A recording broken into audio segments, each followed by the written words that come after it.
Eze-Ana Ugochi tubelu. Nwoke ọma na oraifite. Ị ga-adị.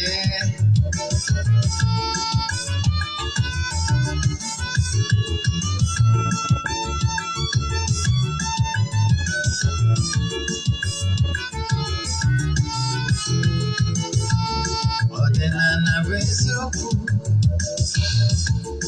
Odinana bụ ụzọ ndụ. Ị ma na o nwere olu na-eti mkpu na-asị ụmụ Igbo chigharịa, ụmụ Igbo chigharịa. Kwa mbọsị ọ na-eti, n'ụtụtụ na abalị ọ nọ na nkuzi. Eze-Ana Ugochi tubelu, onye ọma na oraifite, onye mgbasa ozi ọma ọdịnala gaba n'ihu. Eze-Ana Ugochi tubelu, onye ọma jeje eme ọnụ. Ọdịnala bụ ụzọ ndụ gaba n'ihu.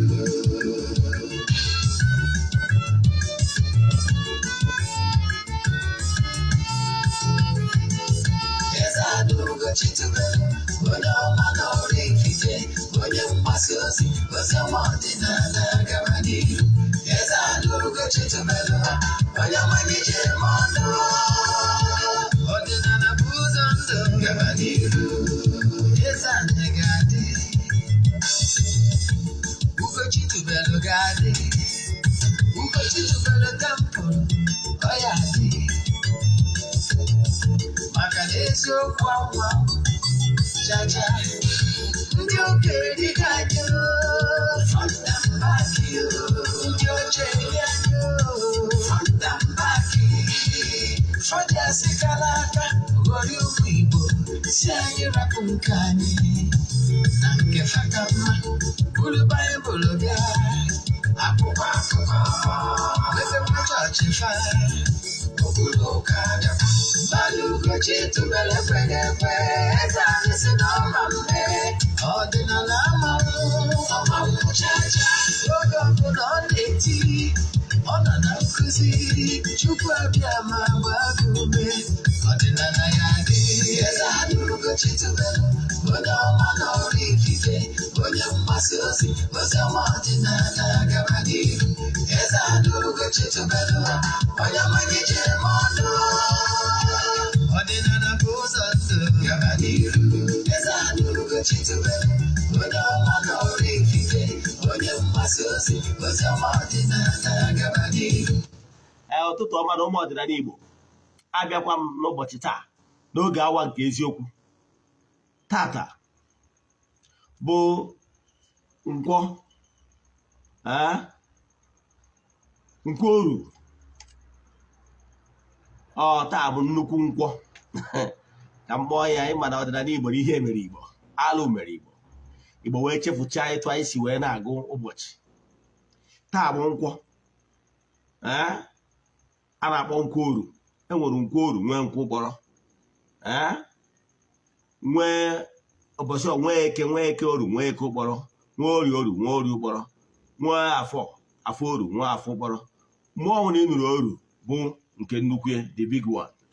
The nke ụkpọrọ bụ the small one. So taa bụ nnukwute ụbọchị nkwọ. Agbọkọ mmụọ onye na-eri oke n'ụbọchị taata bụ nkwọ, ka unu jee gọzibo ụmụ ọdịnala Igbo ebe niile onye anara. Distance ama agba ịbarịa, ezugo oke ama agba ịbarịa. Ndị nọ n'oru ma ndị nọ n'Igbo, a sị ma ọmaka mere ha n'aha Chukwu Okike nke pụrụ ime ihe niile, onye ike niile si n'aka ya bịa. Ise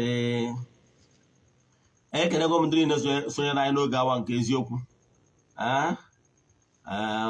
Nwa Ogbuzuru Ede, ekenekwara gị. Kenekwaziere ndị ọzọ niile sonyere anyị n'oge awa nke eziokwu. A sị m ọmaka mere ụnụ maka ndị ọ bụ taata bụ izi ha na-afụ m. Afa mbụ Ogbuefi Eze-Ana Ugochi tubelu. Abụ m onye isi nchụaja Ugochi tubelu Ọdịnala tempụl.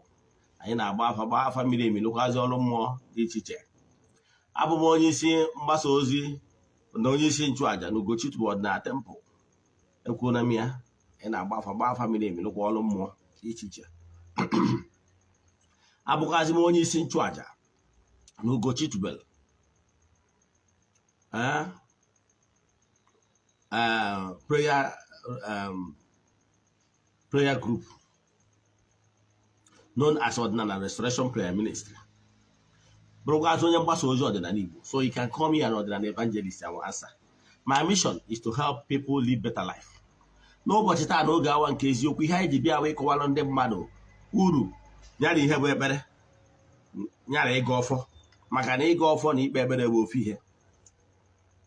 Wee je ka m kọwakwara gị uru na ike dị na okwu ọnụ ikwubi okwu na ike dị na ya. Wee sịkwa je ka m kọwalụ gị uru ọ bara na ị ga na-ekwubi okwu. Ha bụ isiokwu anyị. Ọ na bifo anyị gaa n'iru echefuna na aja anyị na-achụ kwa ọnwa nke ọnwa a ka na-aga n'iru nke ọnwa Jun.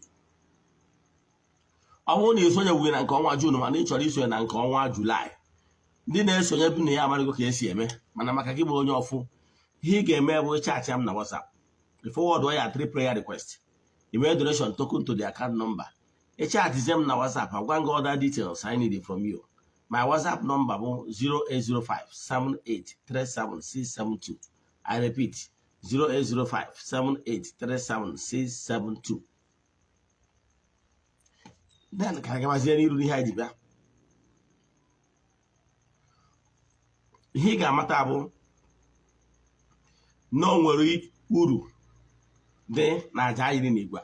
Jambudian, Najas go there, Budio to the body. And the only can you know one better. Gent, because you are a Togo, you will learn something that will change your life for good. I had in my cabia. So I want to show you in Ancoma July. Mobuni will add to Nancusia, send the message in our WhatsApp 0805-7837672. I repeat 0805-7837672. I was actually marble over there. Na any cable television, those free to air cable televisions, please chat me on WhatsApp. And we business said dinner. I get this cost mark here. Then of course I I'm only sure that watch our Nollywood movies. Yes, Jen our YouTube channel. I ban watch film. Ugochi to movie productions. As we speak now, I am well to movies. I get shoot this week from this weekend, this Thursday going forward. I am well Nkabolo, The Cold Heart, Onya Jobi. Then I am well The Sacrifice of Ibobo. I am well these two films I gave you this weekend, Thursday. Life changing one. I'm not getting a calendar. Then I get my Niru Nankuzajibia. Gịnị wu prayer? Achọrọ ka akụwarụ gịnị wu prayer? Ị ga-amalite ihe wee ekpere. Ịghọtara ya? Na etu ekpere si arụ ọrụ. Ekpere ebe iwe n'utu uche anyị elu n'obi anyị elu n'ebe Chukwu nọ. Ọkwa ihe akọwara anyị ma anyị na-eje katikizm ọkwa eziokwu dịka ndị na-eje ụka Rom. Yes, ma ndị jere ụka Rom. Nkọwa ha kọwara ụbara. Anọ nkọwa bụ ihe ọdịnala believe na ya. Before ndị ụka abịa. Na ikpe ekpere ma ọ kpọrọ ikpe ekpere ma ị kpọrọ ịga ọfọ meaning the same thing. Ị kpọrọ ịgọ mmụọ the same thing. Maka na onye bụ Chukwu asị na Chukwu bụ mmụọ. Ị ghọtara ya? So Chukwu bụ mmụọ. So onye ọbụla na-efere Chukwu na-awọchipụ Chukwu bụ onye ọgọ mmụọ.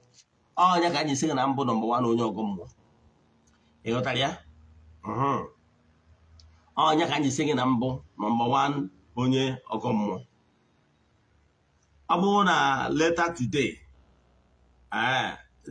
video anyị ji wee video ụka ọdịnala nke akalụ na n'okwu edo oraifite ka ịfụ mmarụkwa masalụ ụka gathering akpọrọ African Traditional Religion ụka ọfọ na ogu otherwise known as Godian Religion or ụfọdụ akpọ ha their members Godian Religion.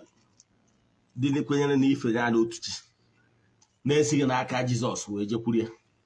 So ụka ọdịnala bụ ebe ị ga-anọ na-agụ ọfọ na-ekpe ekpere na-atụ nzu maọbụ na-atụ edo maọbụ na-atụ nkwụ ọkụ ma ọ ma ọ bụ na ihe ọbụla iji apụ libation, it doesn't matter.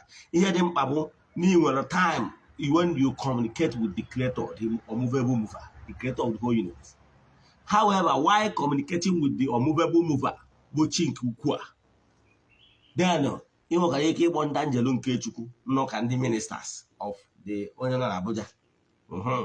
Nwekwara ike ịkpọkasị ministers, commissioners, governors, ọha bụ ndị anjelu nke Chukwu niile na-akpọwa ugwu agbadi ọha udo ha ndị ichie isi onye ụwa gị. Ịghọtara ya? Maka na agwara gị na earthly governance will prototype of what is in the spiritual. So calling upon them to assist you the lowest level, put the gross matter. Now, ọ bụrụ na gị nwere onwe gị chọrọ ka ị gbanahụ ndị ilo na asị, ndị ekwuru na anya ukwu, ndị amoosu mmụọ na amoosu mmadụ, ndị duru mmụọ gbuo mmadụ soro mmadụ jụọ na akwa netwọk dị bad, mana ndị ediwe n'afọ eju ọ bụrụ na ị chọrọ ịgbara ha, ị ga-adịrịrị spiritual strong. So na-ekpe ekpere na-aga ọfọ. Nke bụ agwagara meseji ama eto ogologo patuwa na nke bụ abụ na ị ga na-ekpe ekpere n'ike dị n'okwu ọnụ. Ọ nwere ndị na-abịa na soshal midia na-agwa ụnụ na ekpere adịrị ile, na Chukwu adịrị ile, na ada ekpere mmadụ ekpere na gịnị nwa na ihe niile na-eme n'oge ya. Some of these people na-akụzi ihe a abụrụ children of God. Chukwu kere ha mana ha ekwenye na Chukwu dị, ha ekwenye na ike dị. Ndị a bụ ndị akpọrọ atheist. Ndị a niile bụ ndị akpọrọ na ha abụrụ ndị kwetara na Chukwu dị. Ọ ndị kwenyere na ihe niile na-eme n'oge ya, weda bụ ife odoro aka gị ma ọ na ife odoro aka gị na ihe niile na-eme n'oge ya. Ọ ndị na-akụzi ụdị nkụzi a. Ihe abụrụ nkụzi ọdịnala. Ihe anyị na-achọ ịkọwalụ gị bụ na ọwụ ghara na-ede ndụ mgbe ị bịara na-aga ọfọ na activate ya inner spirit, develop ya intuition perception. Mgbe na-etu ihe na-agbago na mmụọ, enwere spiritual level, etu esi nwe academically, enwere kindergarten, nursery, primary, secondary na university bụ mahadum. Etu a ka esi develop na mmụọ, and the more ị na-edevelop na mmụọ, more ị na the other entities of powers na-abụ ya friend, because of bridges i build site n'ịchụ aja dị iche iche. Ịghọtara ya? And the temples dị iche iche na altar dị iche iche na-ekwuru gị ya making more friends. Etu esi emeki friends n'ụwa, mmadụ abanye na klọb dị iche iche to make more friends. Ọkwa eziokwu? Etu a ka esi eme na mmụọ, mmadụ abanye na mmụọ dị iche iche ma ọ meke altar dị iche iche. Ịghọtara ya? Na mgbe ị gbagotara level, you are no longer operating at that gross material level. That level ahụ onye a nọ wee na-etere guide gị, wee na-etunute gị na medium wave. You are now operating in FM. While the person is there hovering on the medium wave, the person cannot get you because you and the person is no longer operating in the same spiritual waves. You got that? I don't care how balance work. Maka you got how things work. Why Oga boy this spiritually alert and strong? Believe in me, Obron Kana wasara achere, Obron Kana wasalo enyule, mo pian and pian. Obron Kana in Oguna, Macron won't end in an hour. Death on arrival. Ma spiritual vibration na-esoghị alone. Once you cross ya, ị neutralize gị. Na ọnwụ na ọ ga-ekwe gị ịgbagotara ndụ nke mmụọ. Wepụ aka n'ihe ọbụla bụ mpụ na ọtọrọ. Ike gị ị na-agbagota n'ike na ebube. Ndị nke ọzọ chọrọ ịkọwara ike dị n'okwu ọnụ. Onye sịrị gị na mmadụ ama ekwubiriri okwu, na dibịa ama ekwubi okwu n'isi gị, ma ọ bụ na onye nchụaja ama ekwubi okwu n'isi gị, aghọtara how things work. Ka mmadụ ga-atụ.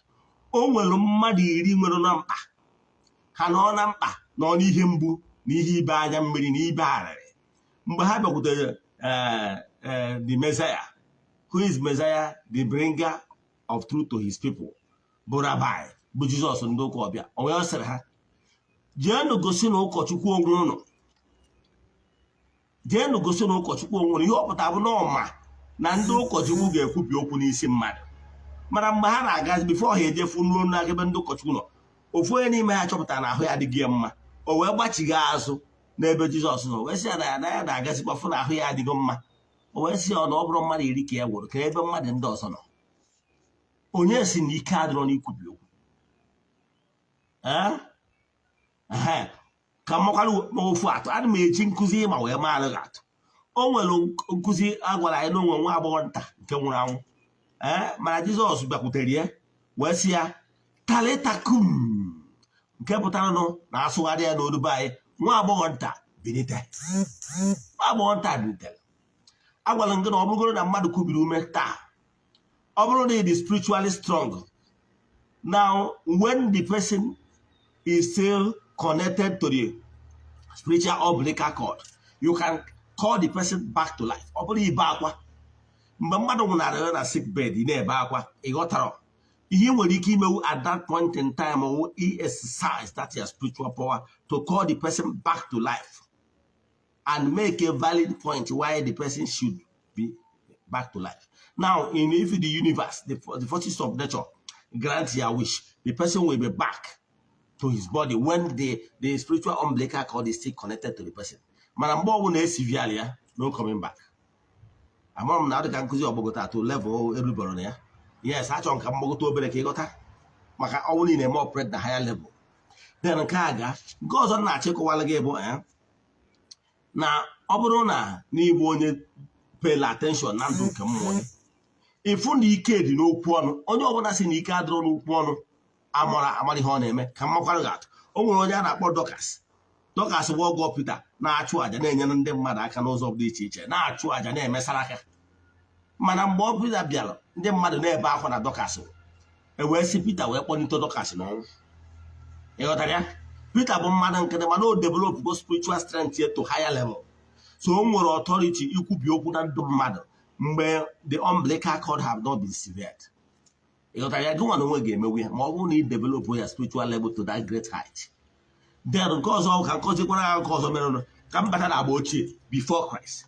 O nwere onye a na-akpọ Ana. Aha di ya bụ Elkana. Agwa m ike ịlụta ebe ọ dị na Baịbụl na ama na agba ochie mmeri ma ịsat mme nwetapịa. Di ya Ana bụ nwaanyị mana di ya Elkana, di ya wukwa a priest. Di ya na-arụ nwaanyị na-abụ Ana abụ the second wife. Nwe second wife a ka ọ fụrụ ya too much. O wee bụrụ na o nwere mmemme ha na-ada ejebe n'ebe a na-akpọ Shilo wee ebe nchụaja. Ụdị aja a na-ada eje once in a year. Ụdị aja a na-eme na Ugochi tụọ na September 16 aja abịa eri ọta to mmụọ na temple for children of the temple. Ụdị aja ahụ ka ha jebere, a na-eje once in a year. Ụdị aja ka a na-akpọ ha na-eje Shilo. Onye amatara ndị winners ji wee bido na-eme Shilo. Ebe a ka ha si wee bring the word. So mmemme Shilo a ka ha bịara, nwunye ebe a na wee jebe na ebe nchụaja na the sacred place or the altar. Ọ maka ndị ekwenyere na altar nwere ike speak for you. Olu ebe anwa wee na-ewutie, ọ na-ekwu etu o si wee dị ya n'obi. Onye nchụaja bụ Eli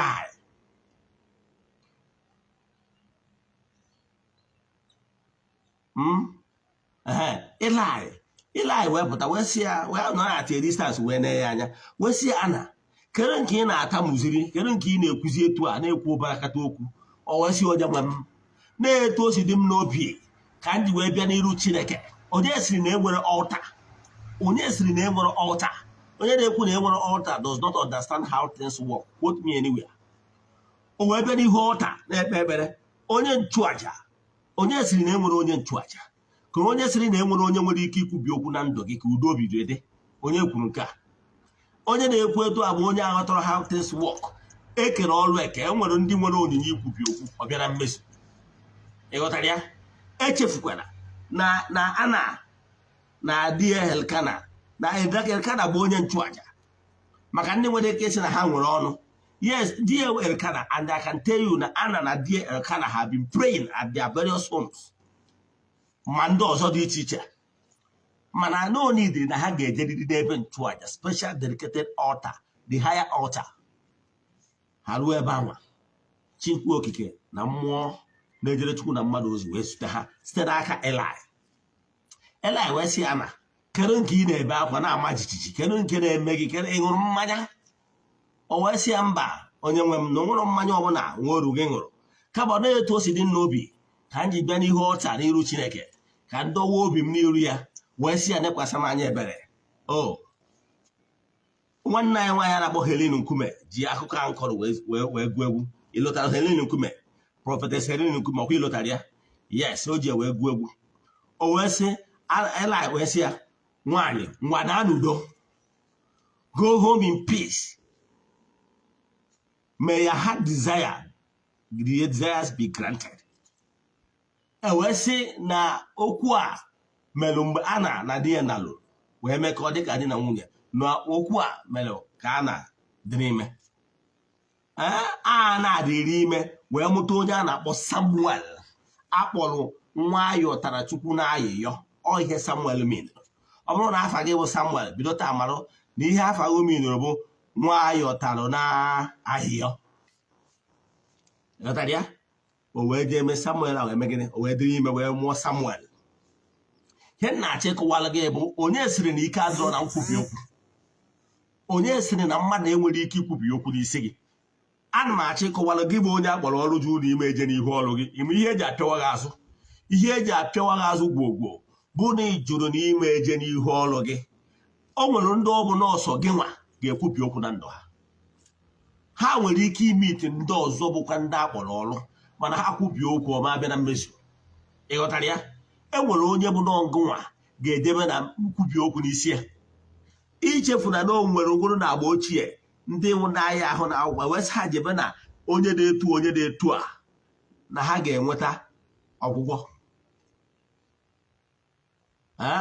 Ọ dịka na Baịbụl ka a na-agwa mmadụ ya jebe ka o jefu Ananias. Ọ dịka Sọl ka a na-agwa jefu Ananias na Safari nwunye ya ka ha baptist ya kwubi okwu n'isi ya. Ihe na-achọ ịkọwara gị na enwere onye ọ bụ n'ọnya maka forces of nature mere na ọ ga-ekwubi okwu n'isi ka udo obi dị. Until you find that person, you will keep on going from place to place. O nwere mmadụ na-ahụ ya enwe ofu problem. Enwere ike ọ bụrụ ndị na-achọ nwa ma ndị na-achọ di. Ha bịa na temple gị ikwubi okwu n'isi ha. Ofu onye nke ọzọ enwe testimony within the shortest time, mana nke onye nke ọzọ amadị ile nwa. Ọ pụtara na ike ga-agwụgwọ kama ihe ọ pụtara na ọ bụrụ gị ga-ekwubiri ya okwu. Mana ihe na-agwa ụdị ndị dị etu a, never lose hope, keep on going. Na ndị Igbo na-atụ ilu si na ihe ntị na-ata ọ bụrụ na ọ gwụrụ na ntị ama ezu ike ọkwa eziokwu. Ikoropụ n'obi na ikoropụ obi bụ ihe eji agba ndị iwu ndị ime ngwu. Out of cowardice. Ịghọtara ya? Onye ndị gbara aka n'ume na ndị dị successful on earth bụ ndị na-adị determined. No matter how many times you try and fail, you keep trying. One of the characteristics of the strong and successful people. Go and verify. So what I'm telling you in essence is this. Nwere onye ga-ekwubiri gị okwu. Ikoropụ n'obi. And ihe niile mgbe ụfọdụ na-eme n'oge. O nwere ike onwe spiritual depth iji for a very long time na-amebiri gị ihe. Nwanne chụba aja. O nwere ihe ọbụla ị ga-enye mmụọ iji wee medọ mmụọ obi na-abụrụ ịchụ aja. Na-erimindịrị mmụọ ihe ị chọrọ ka a mere gị. Ọ ga-apụtarịrị ihe n'aha Chukwu Okike pụrụ ime ihe niile. Tupu m mechie na part 1 a, echefu na akụkọ akọọla anyị na-agba ọhụrụ. Ofu onye ọkaikpe bụ nnukwute mmadụ, a legal luminary, a na-eji okwu ya agba izu n'obodo. Ka otu nwaanyị a na-anara ihe ya ejekwuru ya wee sị ya nnukwu onye ọkaikpe jee kpepụta m na-achọ ịdara m dịka m ike na-achọ ịnara m oke m. O wee sị ya nwaanyị gaba adị m ekpere ụdị ndị dịka ikpe, you cannot afford my bills. Nenu nwaanyị a wee kwechiri consistency. Ọnya bụ ike dị n'ekpere. Enwere ike ọ na-eme ma o nwere ndị nwere ike ịbịa na temple Eze-Ana na-achọ ka mbere ihe dị etu a. O nwere ike ọ bụrụ the needy people na-abịa na-achọ mkpa dị etu onye ahụ nwere ike bịakọta bịa ọ bụrụ onye ifilu na will no longer keep giving you. I have gave you enough money. Mana ọ nwere onye bịakọta iwe oruzie nnọọ sị ya ngwa nee ka izuo ike. Etu o si eme na mmadụ ka o si eme na mmụọ.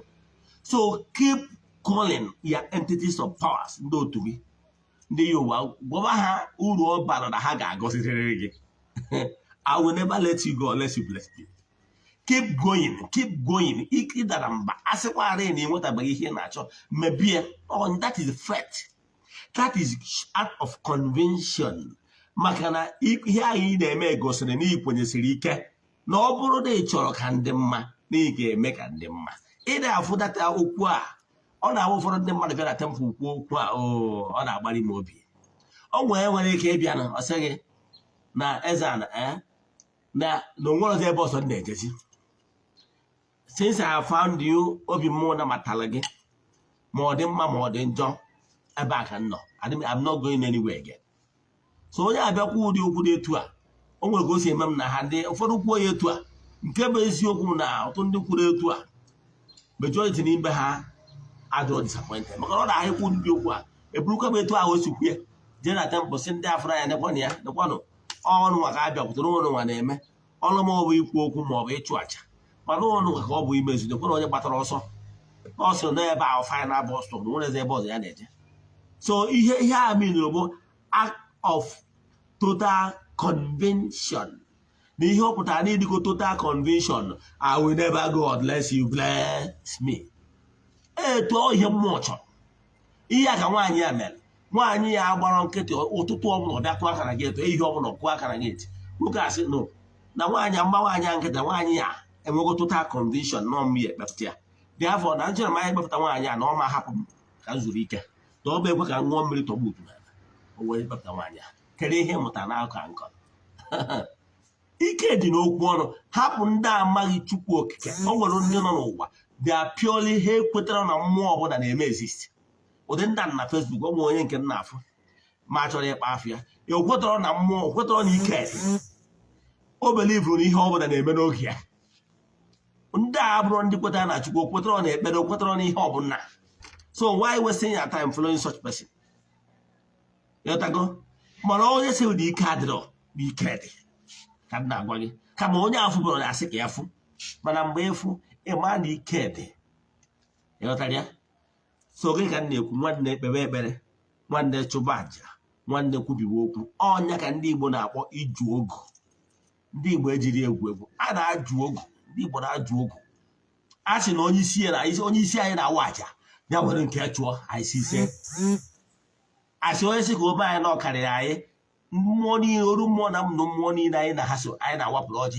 mebe na onye anwa na ọnụ karịrị ya anyị si ise onye echeche ihe ọ ya eme anyị ya megịnị ya mụọ onwe onye si ihe anyị ji wee dịrị anyị dịgbuo onye a na ndụ onye si ihe anyị ji wee nọrọ anyị nọgbuo onye a na ndụ onye si na akwụkwọ ya ma acha mpama ya bara nke ya asị ise anyị ga-ejere obodo anyị ga-anara obodo asị ise asị ife ọma dị n'elu ya dara anyị na ọdịnala ya pụoro anyị ome asị ise ihe niile a ka a na-akpọ nkwupi okwu iju okwu na-ekwupi okwu na ndụ gị na-ekwu na ọ ga-adịrị gị mma na-ekwu na ọ ga-adịrị ezinụlọ gị mma na-ekwu na ihe ịmaghị ama amaghị na-ekwu na ịdị sọrị ebe ọ bụla isi mejọọ ya life in the past ịbụna ka ndị mmadụ na-akastigeti gị ihe ndị mmadụ na-arụ na social media today bụ ịda akastigeti ndị mmadụ na-ekwu ndị mmadụ na past ha yes the level of attack a na-enye ndị mmadụ na social media i were life pass mmadụ wee na-elote ya yes o nwere ndị nwere ike ọ bụrụ na ha dịrị oke mana ijizi na-ewee na-akọ ha